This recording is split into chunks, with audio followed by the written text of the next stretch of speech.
June 12.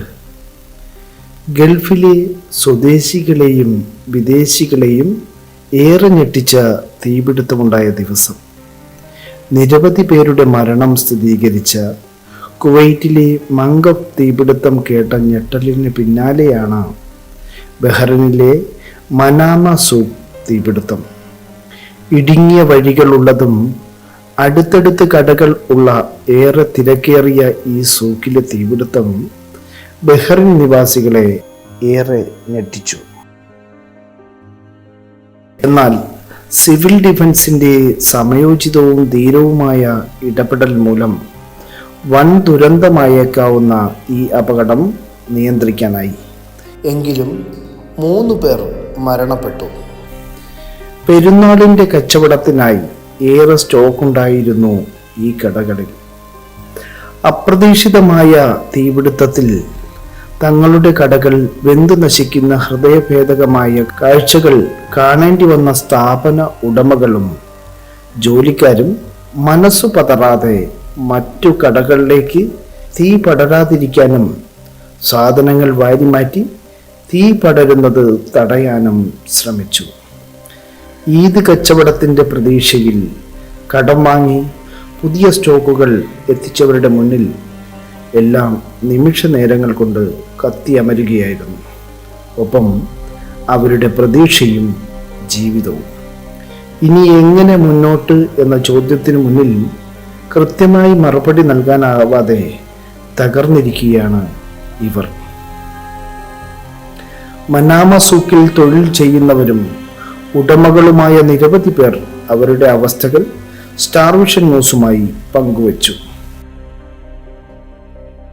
പെരുന്നാളിന്റെ കച്ചവടം പ്രതീക്ഷിച്ച് ആയിരക്കണക്കിന് ദിനാറിന്റെ സാധനങ്ങൾ കടം വാങ്ങിയാണ് വെച്ചിരുന്നത് എന്നും 10 മിനിറ്റ് കൊണ്ട് എല്ലാം നഷ്ടമായതായും കഴിഞ്ഞ 35 വർഷം മനാമ സൂക്കിലുള്ള ബാബു വടകര നിറകണ്ണുകളോടെ പറഞ്ഞു.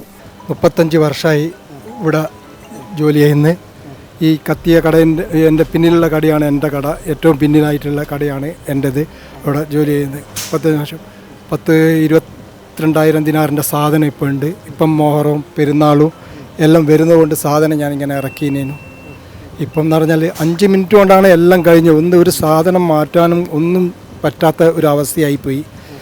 ഇനിയിപ്പം അങ്ങ് മുന്നോട്ട് എങ്ങനെ പോകും എന്നുള്ള ഒരു ഇതുമില്ല.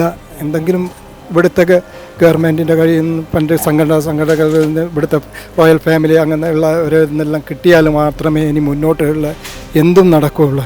ഇവിടെയാണെങ്കിൽ ഇപ്പം വളരെ പ്രശ്നങ്ങളാണ്. ഇപ്പം സാധനം വാങ്ങിയ പൈസ കൊടുക്കണം, അതിന് ചെക്ക് ഇതിൻ്റെ ചില ആൾക്കാർ ചോദിക്കുന്നുണ്ട്. അതെല്ലാം കൊടുക്കണമെങ്കിൽ ഇത് ഇനി എവിടെന്നെങ്കിലും ഇവിടുത്തെ നമുക്കിവിടെ അന്നം തന്ന ഒരു നാടാണിത്. അവരുടെ കയ്യിൽ തന്നെ ഒരു സഹായം കിട്ടും എന്നാണ് പ്രതീക്ഷ. വലിയ രീതിയിൽ സാധനങ്ങളുടെ സ്റ്റോക്കും ബഹ്റൈൻ ദിനാറും കടയിൽ ഉണ്ടായിരുന്നതായും 4 മക്കളുള്ള തൻ്റെ ഏക വരുമാന മാർഗമായിരുന്നു ഈ കടയെന്നും മറ്റുള്ളവരുടെ സഹായമുണ്ടെങ്കിൽ മാത്രമേ മുന്നോട്ട് പോകാനാവൂ എന്നും കഴിഞ്ഞ 25 വർഷമായി ബഹ്റൈനിൽ ജോലി ചെയ്യുന്ന വടകര ആയഞ്ചേരി സ്വദേശി ഇസ്ലാം കരീം തൻ്റെ നിസ്സഹായ അവസ്ഥ വിവരിച്ചു. ഞാൻ 25 വർഷമായി ജോലി ചെയ്തുകൊണ്ടിരിക്കുന്ന ഒരു സ്ഥാപനമാണ്. ചെരുപ്പ് ഷൂ എല്ലാം വിൽക്കുന്ന ഒരു ഷോപ്പാണ്.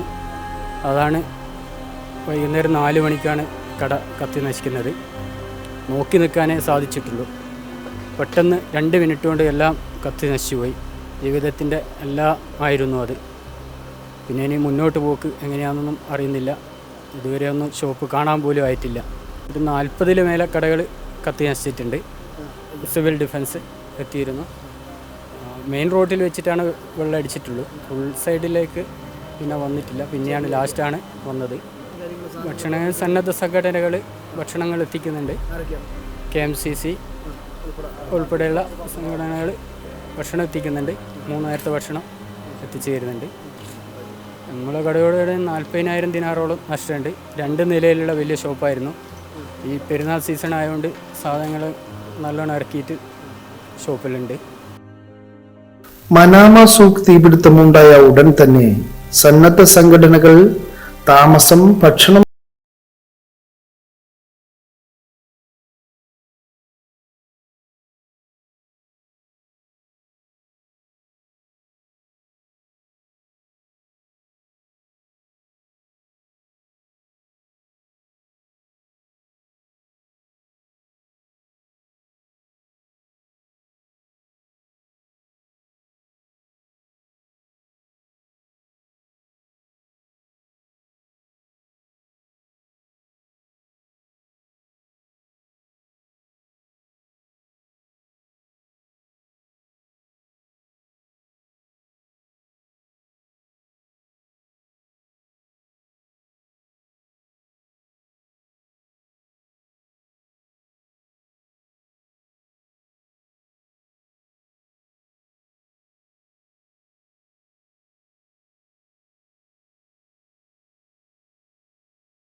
വരികയാണ്.